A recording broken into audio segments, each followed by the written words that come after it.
परिवारीजन सभी लोग आ जाएं, जिन्होंने मोमबत्ती नहीं जलाई वो सब लोग एक एक अगरबत्ती लगाएंगे। आते जाए उठ के सभी लोग एक एक अगरबत्ती लगाएंगे और ठीक इसी तरह यहाँ से खड़े होकर यूँ घुमा करके और दोनों हाथ जोड़ करके उसमें लगाते जाएंगे।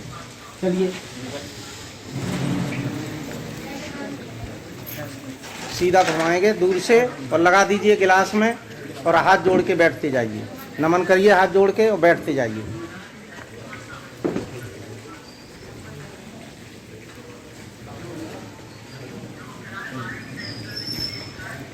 सीधा लगाइए खाली और आते जाइए और आइए आते जाइए सब लोग।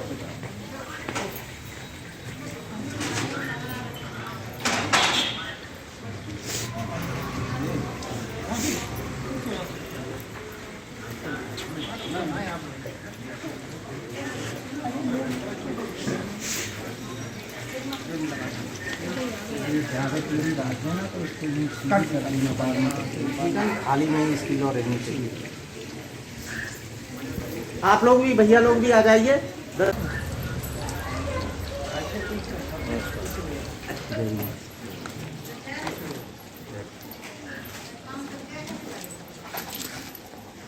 भैया ये अगरबत्ती सीट आगे से उखाड़ के पीछे नहीं, ऐसे आगे से उखाड़ के पीछे करते रहना तो आगे खाली बनेगा। फूल बाद में चढ़ेंगे, फूल बाद में चढ़ेंगे। आप लोग जो हैं अभी अगरबत्ती लगा के हाथ जोड़ के नमन करके बैठते जाएंगे। उस परफेक्ट बाद में होंगे, सभी लोग बाद में करेंगे।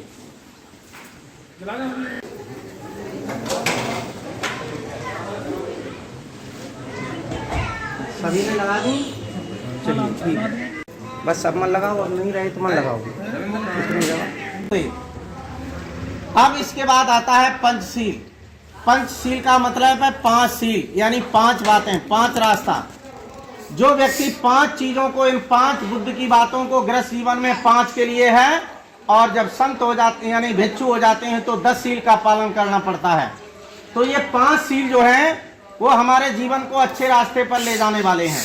और जिस घर में जो व्यक्ति इन 5 सीलों को मान लेता है, निश्चित उस घर से गरीबी समाप्त हो जाती है, उस घर से कलह समाप्त हो जाती है, उस घर से लड़ाई समाप्त हो जाती है, और वो घर हमेशा विकास की तरफ जाता है, केवल 5 बातों को मानने के लिए। आइए हम 5 बातें आपको जो तथागत मार्ग में बताई गई हैं वो 5 सील आपको बताने जा रहे हैं। सबसे पहला सील है, आप लोग बोलेंगे, पाणात पाता बेरमणी सिक्खापदं समादयामि। मैं अकारण प्राणी हिंसा न करने की शिक्षा प्राप्त करता हूँ। पहला सील है, मैं अकारण प्राणी हिंसा नहीं करेंगे। अब मैं आप सबसे पूछ रहा हूँ, ये सबसे पहला सील है कि मैं प्राणी हिंसा नहीं करेंगे। इसका मतलब है, मैं आपसे एक बात पूछ रहा हूँ, आपके घर में मीट बनती है, मीट बनती है, मछली बनती है, मुर्गा बनता है, तो भाइयों पढ़े लिखे बैठे हो, सच बताना, क्या किसी की हत्या होगी कि नहीं होगी? होगी कि नहीं? लेकिन इसमें पहला ही सील है कि मैं तामसी भोजन को ग्रहण नहीं करेंगे। अब इससे हो क्या रहा है, जितना ही व्यक्ति तामसी भोजन करेगा उसका जो बुद्धि है, उसका विवेक है, उसके विचार हैं, वो उतने ही तामसी क्रोधी होते चले जाएंगे। इसमें कोई दौरा नहीं है। आज आपने देखा होगा, हमारे कुछ बुजुर्ग दादा पीछे बैठे हैं, इन्हें पूछिए जब ये 12 साल के 13 साल के हुए होंगे तो इन्हें पहनने के लिए अंडरवियर मिला होगा। उससे पहले अंडरवियर नहीं मिलता था, 30 साल पहले जाओगे तो। और आज की स्थिति ये है, इस तामसी भोजन खाने की बदौलत आज 10 साल का लड़का और 12 साल की बेटी बाप और माँ बन जाती हैं। आप रोज मोबाइल में ये वीडियो देखते होंगे, रोज वीडियो देखते होंगे कि फला, ये अभी रूस की घटना है, 10 साल का ईवान नाम का लड़का और डारिया नाम की 12 साल की लड़की दोनों दोस्ती में रहने लगे। 1 साल बाद परिणाम ये निकला कि वो ईवान नाम का लड़का बाप बन गया और डारिया नाम की लड़की माँ बन गई। आए दिन घटनाएं हमारे बीच में होती हैं। इसलिए मेरी आपसे गुजारिश है, प्रार्थना है, आज से 30 साल पहले अगर आप जाओगे तो देखोगे किसी को अटैक नहीं पड़ता था, किसी के लिवर फेल नहीं होता था, किसी के किडनी फेल नहीं होते थे। लेकिन आज ये हाल है कि शहर में कम से कम 100 लोगों का सर्वे करोगे तो उसमें 50 या 60 लोग मिलेंगे जो किसी न किसी भयंकर बीमारी से परेशान होंगे। और ये क्यों बीमारियां बढ़ रही? इसका एक ही कारण है कि 30 साल पहले किसी भी फसल पर कोई भी केमिकल नहीं पड़ता था। और आज ये आलम है कि जो भी फसलें आप लोग खा रहे हो, चाहे वो हरी सब्जियां हो, चाहे वो अनाज हो, कोई भी फसल ऐसी नहीं है जिस पर 10 बार केमिकल नहीं पड़ता है, उससे पहले वो तैयार नहीं होती है। जैसे गोभी है, हम लोगों को बहुत पसंद आता है, लेकिन गोभी की हकीकत ये है कि उस पर जब तक वो तैयार होता है दाना बेरमणी सिक्खापदं समादयामि, मैं बिना पूर्व स्वीकृत के किसी की कोई वस्तु न ग्रहण करने की शिक्षा प्राप्त करता हूँ। ये मेरा दूसरा पंचशील है कि मैं बिना किसी की पूर्व स्वीकृत के कोई भी वस्तु ग्रहण नहीं करेंगे। इसका मतलब सीधा सीधा है कि मैं कभी जीवन में चोरी नहीं करेंगे, चोरी नहीं करेंगे। ये दूसरा पंचशील है। आप किसी रास्ते से जा रहे हो, कोई चीज आपके मन पसंद आ रही है लेकिन उसका मालिक नहीं है, आप मन पसंद की वजह से उसको तोड़ नहीं सकते जब तक उसके मालिक से न पूछ लो, यानी चोरी नहीं कर सकते। अब तीसरा आप लोग बोलेंगे कामेषु मिच्छाचारा बेरमणी सिक्खापदं समादयामि, मैं व्यभिचार न करने की शिक्षा प्राप्त करता हूँ। तीसरा है कि मैं जीवन में कभी व्यभिचार नहीं करेंगे। आज व्यभिचार की बदौलत कितने ही घर बर्बाद होते चले जा रहे हैं। आप सबसे पूछ रहा हूँ, अगर कोई भाई ये जान ले कि हमारी पत्नी किसी लड़के से बात करती है फोन से, तो सच बताना क्या वो घर ठीक रहेगा? नहीं रहेगा। और कोई बहन अगर ये जान ले कि हमारा पति किसी लड़की से बात करता है, तो यानी दोनों परिस्थितियों में वो घर बर्बादी की कगार पर पहुंच जाएगा निश्चित तरीके से। आज आप देखते हो हमारे समाज में ऐसे दरिंदे लोग मिलेंगे जो 4 साल 6 साल 8 साल 10 साल की बेटियों के साथ में अत्याचार करते हैं। ऐसे अत्याचार करते हैं चाहे सारा जीवन उनका जेल में चला जाए, लेकिन अत्याचार करने से नहीं मानते हैं। आए दिन हमारे पेपरों में घटनाएं आती हैं। दूसरी बात मैं कह रहा हूं, एक आपने पिछले वर्ष अभी 8-9 महीना पहले सुना होगा, इटावा का केस था। एक व्यक्ति ने 1 साल की बेटी के साथ में अत्याचार किया। आप सबसे पूछ रहा हूं, 1 साल की बेटी क्या दूध पीता हुआ मांस का लोथड़ा के अलावा भाइयों कुछ और होता है? नहीं होता है। और ऐसे के साथ में अत्याचार करना ये कहां कितनी बड़ी बेवकूफी है। मेरी आपसे गुजारिश है, प्रार्थना है, ये सब क्यों हो रहा है? ये सब तामसी अन्न खाने की वजह से हो रहा है। जितना तामसी क्रोधी अन्न खाते जाओगे, निश्चित आपके विचार उतने ही दूषित होते जाएंगे। आज आपसे मेरा निवेदन है, प्रार्थना है, निश्चित तरीके से अपने विचारों को शुद्ध करना है। विचार जितने शुद्ध होंगे उतना ही जीवन हमारा अच्छा होता जाएगा। आज निश्चित तरीके से संतों ने यह कहा है कि एक नारी ब्रह्मचारी जो अपनी पत्नी के साथ में, एक स्त्री के साथ में प्रेम से जीवन गुजारता है, शायद उससे बड़ा कोई ब्रह्मचारी नहीं होता है। और जो एक पति के साथ में बहन अपना जीवन गुजारती है, निश्चित उससे बड़ी दुनिया में कोई सती नहीं होती है। पति की तपस्या, पति का धर्म, जिसको पतित्व कहते हैं, शायद इससे बड़ा स्त्री के लिए दुनिया में कोई धर्म नहीं है।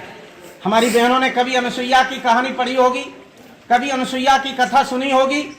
उसमें अनुसुईया के घर जब ब्रह्मा विष्णु महेश जाते हैं उसका सर जगाने के लिए, और वो कहते हैं कि आप नग्न होकर के मुझे, बस नग्नावस्था में होकर के मुझे भोजन कराइए। बहुत बड़ा धर्म संकट था उस बहन के आगे। अनुसुईया के पति घर पर नहीं थे। अनुसुईया अपने हाथों को जोड़ती है, प्रार्थना करती है कि हे पतिदेव, मैंने अपने जीवन में अगर सपने में भी आपके अलावा किसी को नहीं जाना है, निश्चित तरीके से ये लोग 6-6 महीने के बच्चे बन जाएं। और वो इस तरह से जल उठाती है, ऐसे मार देती है। ब्रह्मा विष्णु महेश क्या बन जाते हैं? क्या बन जाते हैं? 6-6 महीने के बच्चे बन जाते हैं। बहनों से पूछ रहा हूं, उस समय अनुसुईया ने किस भगवान की तपस्या की थी? किस भगवान की तपस्या की थी? केवल और केवल अपने पति को केवल ध्यान किया था, इसके अलावा कोई दूसरा ध्यान नहीं किया था। मेरा भी आपसे निवेदन है, यत नारियस पूजन्ते रमन्ते तत् देवता, जहां नारियों की पूजा होती है वहां देवता निवास करते हैं। पति से बड़ा कोई भगवान नहीं, पत्नी से बड़ी कोई देवी नहीं। तो स्त्री पुरुष एक मत होई, जुग जुग राज करेंगे सोई। स्त्री और पुरुष के जब विचार मिल जाते हैं, वो घर हमेशा स्वर्ग की तरह बन जाता है। उस घर का हमेशा विकास होता है, उस घर में कभी कलह नहीं होती है। तो मेरी आपसे निवेदन है कि ये मेरा तीसरा पंचशील कहता है, कामेषु मिच्छाचारा बेरमणी सिक्खापदं समादयामि। मैं कभी जीवन में व्यभिचार नहीं करेंगे।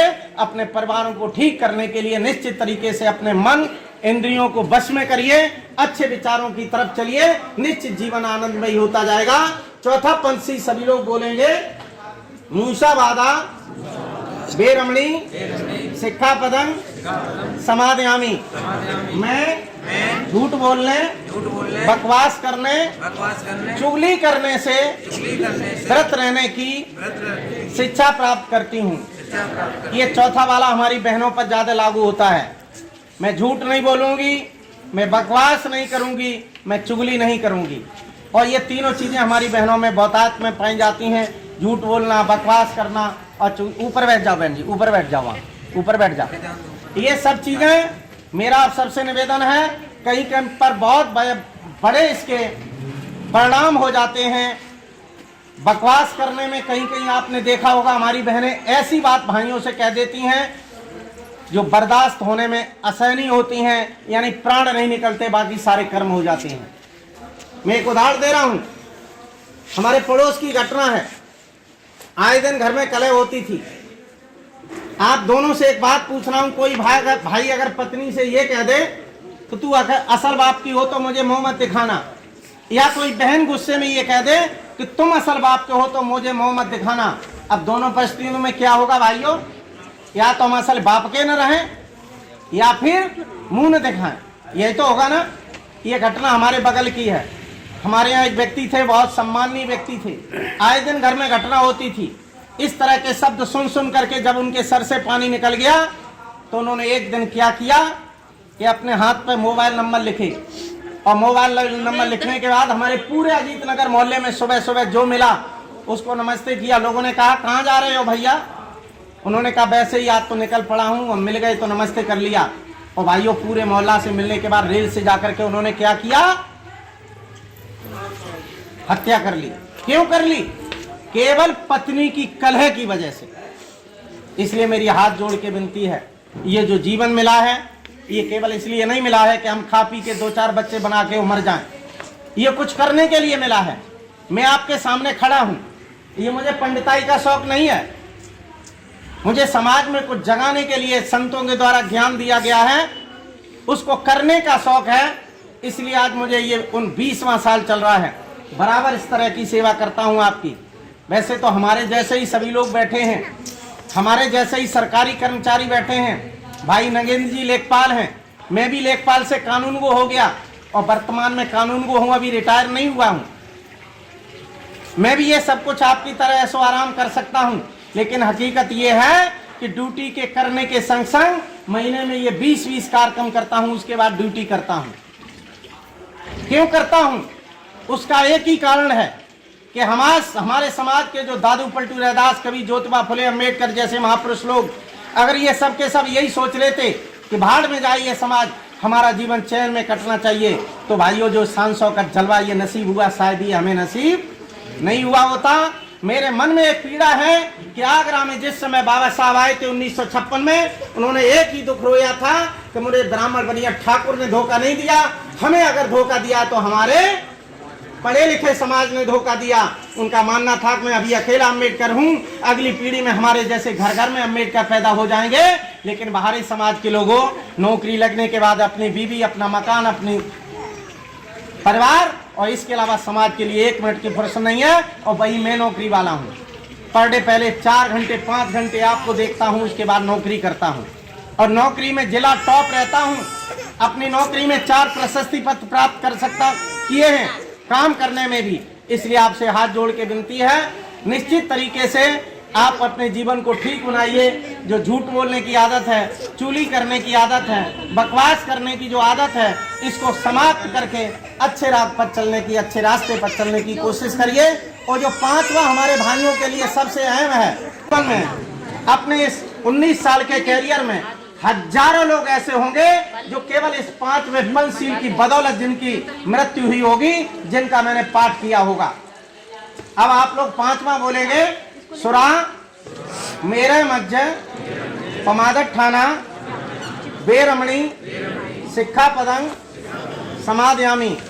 मैं कच्ची पक्की शराब, मादक द्रव्यों का सेवन, जुआ आदि से व्रत रहने की शिक्षा प्राप्त करता हूँ। भाइयों, ये 5वां जो पंचशील है हमारे घरों के लिए, हमारे भाइयों के लिए बहुत ही अहम है।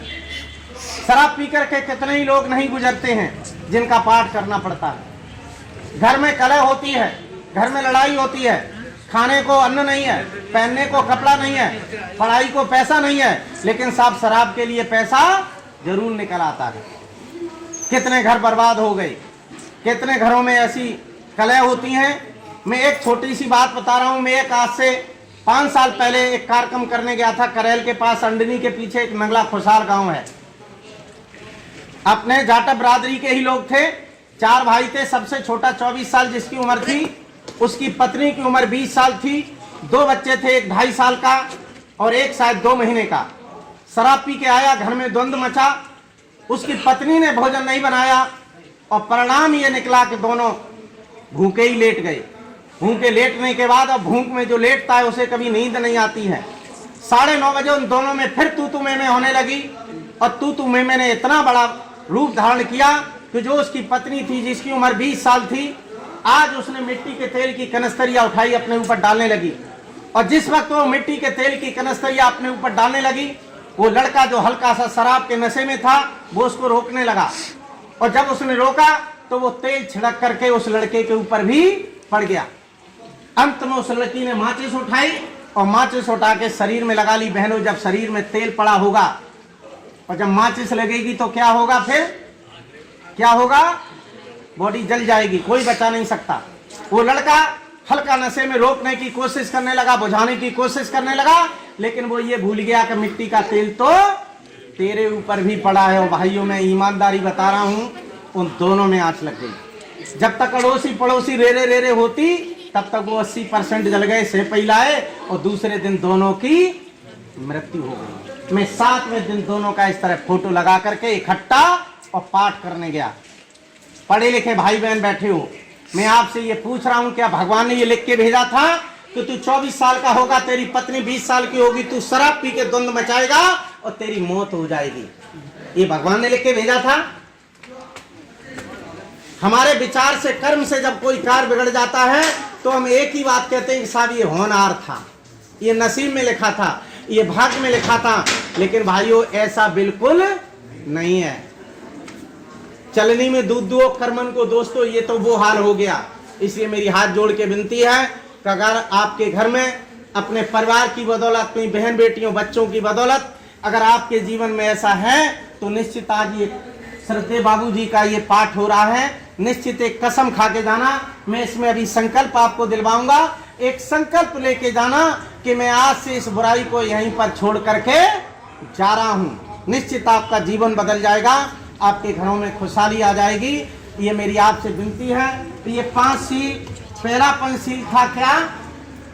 पहला पंचशील क्या था? भीमराव जी का हम स्मरण करते हैं, भीमराव जी का हम स्मरण करते हैं। और स्मरण के बाद भीम स्तुति भी कहते हैं। स्मरण और स्तुति में अंतर है। स्मरण याद करना, स्तुति मतलब प्रार्थना करना। तो हम उनकी प्रार्थना भी करते हैं पहले पाली में, उसके बाद में हिंदी अर्थ भी बोल दूंगा।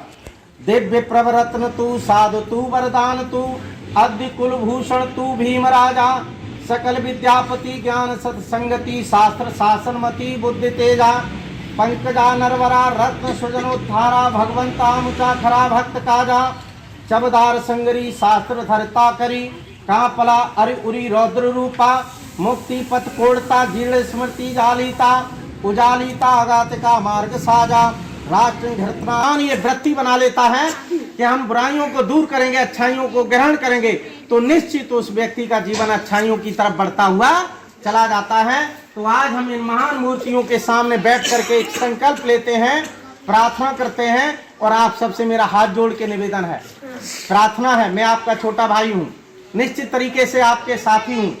मैं ये प्रार्थना करता हूँ कि जितना जीवन में अच्छाइयों को ग्रहण करोगे, निश्चित तरीके से उतना ही जीवन अच्छा बनता चला जाएगा। तो हमें एक संकल्प लेके जाएं। जीवन में छोटी बुराई भी बहुत विराट रूप ले सकती है।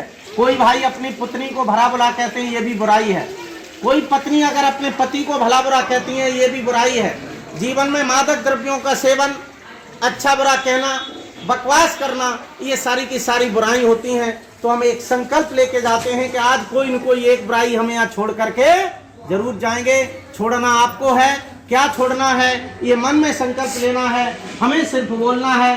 तो मैं संकल्प बोल रहा हूँ, आप लोगों को मन में प्रतिज्ञा करनी है कि मैं ये बुराई त्याग के जा रहा हूँ और जीवन में अच्छाइयों को ग्रहण करूंगा, बुराइयों को त्यागूंगा, ऐसी प्रार्थना करनी है। आइए मैं संकल्प बोल रहा हूँ, आपको मन में प्रतिज्ञा करनी है।